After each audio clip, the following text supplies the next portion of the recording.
Komið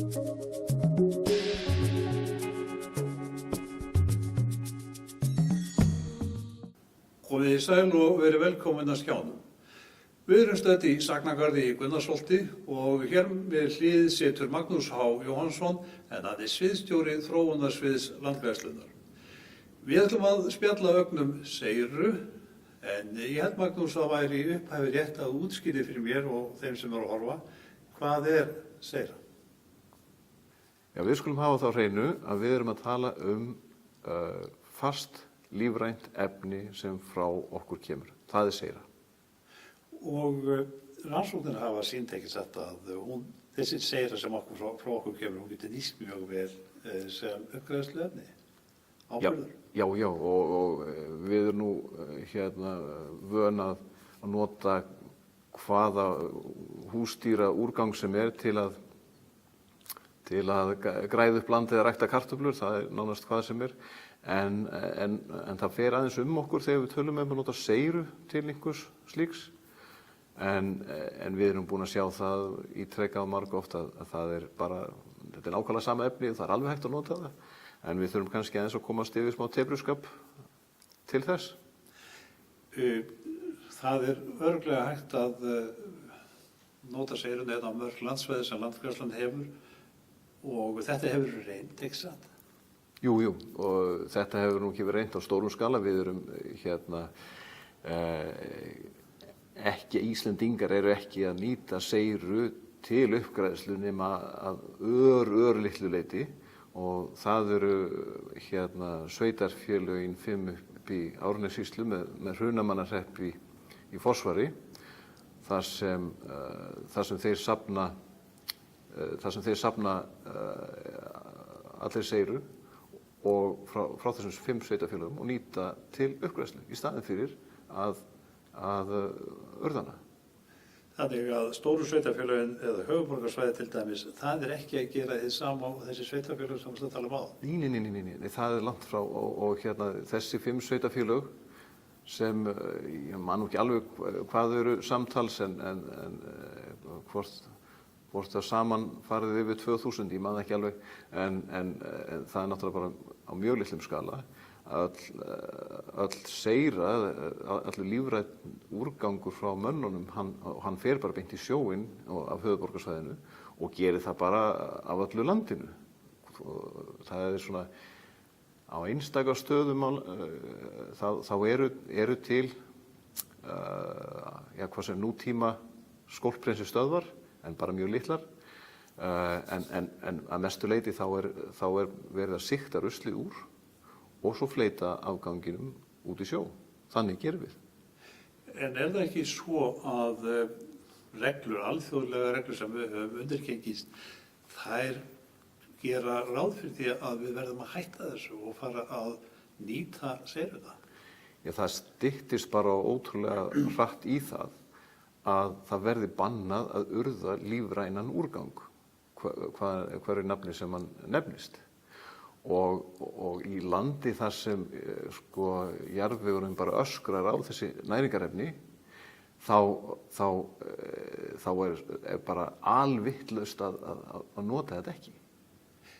En hver er þá aðkoma Landgræðslunnar að þessu öllu saman? Landgræðslan bara leggur áherslu á að nýta allan lífrænan úrgang til uppgræðslu þar sem það er hægt. Það er útgangspunkturinn og hvort sem það er seira eða molta eða svínaskítur eða hænsnaskítur, við viljum að þessi úrgangur sé nýttur til ræktunar eða landgræðslu, bara það sem hægt er. Og auðvitað það er svolítið höfuðverkur að hugsa að nýta seiru. Það þarf að safninni, það er eins og tæknin er hjá flestum í dag, þá er verið að sigta ruslið frá og lífræna efni sem verður eftir, það fer áfram út í sjó. Áskorun er að safna þessu lífræna efni, ná þessu lífræna efni, þegar það er komið á tankbíl, þegar búið er að meðhöndla það þannig að það er ekki hættulegt eða sé ekki sjúkdómsvaldandi bakteríur í því, þá bara hægt að nota það. Og það er það sem við viljum. Er það mikið mál að ganga þannig frá þessu öllu saman að það sé engin sjúkdómahætta sem fylgir því? Það er heilmikið mál. Það eru lífræn niðurbrotsferli sem hægt að nota og í alvöru skólphreinsustöðvum erlendis er þetta bara gert. Það er líka hægt að sem sagt, blanda í hana kalki til þess að hleypa pH-gildinu upp. Það fer upp í 11 eða svo og við það þá bara drepast allar sjúkdómsvaldandi bakteríur. Og það er kannski svona svona innan gæsalappa það auðveldasta sem menn geta gert og sveitarfélögin í Árnessýslu hafa einmitt farið þessa leið og keypt sér búnað til þess að blanda kalkinu í séruna. Hefur orðið var við áhuga fleiri sveitarfélaga á þessu öllu saman og hafa fulltrúar sveitarfélaga til dæmis heimsótt þessi 5 og séð hvað þau eru að gera? Sko, það eru önnur sveitarfélög svona á línunni. Sveitarfélögin í Rangárvallasýslu eru svona komin í starthólurnar og langar að feta í fótspor þeirra í Árnessýslunni. Mig langar að hugsa stærra og hugsa til fleiri sveitarfélaga og ég er svona vonast til þess að menn svona bíti á og veri með. Höfum við einhvern tíma til þess að bregðast þessu öll saman? Þá við það eru einhver lög eða reglur sem að segja okkur hvenar við þurfum að vera komið með öll þessi mál í betra horf? Þú rekur mér nú aðeins á gat með nákvæmlega tímasetningar en hérna það að með minnir 2020 þá sé gert ráð fyrir því að það verði einungis þriðjungur urðaður af því sem urðað var 1990. Þannig að, og við getum haft það sem loka orð, það er talsvert eftir að gera. Já, en ég held að mest að þessu felist nú svona í að hvetja menn til dáða og svona fá menn til að fatta að þetta er ekkert stórmál, þetta er ekkert erfitt. Það er aðeins að breyta hugsunarhætti og horfa bara fram á veginn. Takk fyrir. Á bænum Staðarbakka í Fljótshlíð búa hjónin Guðbjörgu Júlídóttir og Kristinn Jónsson blönduðu búi. Ég heimsótti Kristinn daginn og spurði í upphafi hvort saga landgræðslu á þessu svæði væri ekki orðin nokkuð löng. Jú, það má eiginlega segja það. Uppgræðsla á Fljótshlíðarafrétti hófst, má segja, 1971. Þá bar séra Sofnir Sveinbjörnsson á Breiðabólstað upp tillögu á hreppsnefndarfundi að þetta styrkja og bæta gróður á afréttinum. Það voru miklir landgræðslumenn á þeim tíma og það var ákveðið að fara í uppgræðslu á stórum svæðum og það leitaði eftir samstarfi við Landgræðslu ríkisins það mál sem var auðvelt mál að fá.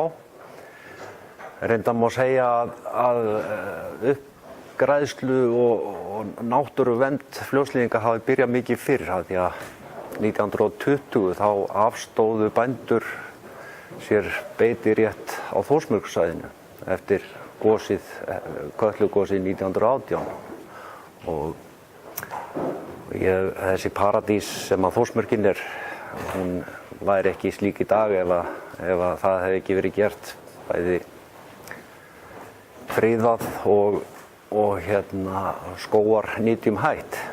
Þannig að það hafa menn sýnt ákveðna framsýni? Já, ég tel það vera. Það er mikil gróska á Þórsmörkinni í dag, eins og við vitum. Þið hafið haldið áfram á því svæði og víðar? Já, við síðan upp á 71 og þá var hafist handa við stór svæði. Fyrst var borið á með flugvélum og áburður á afréttin og grætt upp nokkur 100 hektarar. Alla tíð síðan hefum við verið í uppgræðslu á afréttinum. Og á áhugi bænda á þessu starfi hefur alltaf haldist eða? Já, það er mikill áhugi og lítill vandi að fá menn í Fljótshlíð til að sinna uppgræðslustörfum á afréttinu. En þín aðkoma að landgræðslu, hún hefst snemma þegar þú ert hér ungur drengur og þú sagði mér að þú hefur verið meðal annars í því að bera skít og ýmislegt á rófabörð þín í nágrenninu. Já, hérna á landareigninni hjá mér er stór sandsvæði og Markafljóti rann hér áður og Þverá rennur hérna undir svokallaða Lambey í dag. Þetta voru mikil rófabörð og 4 til 6 metra há rófabörð.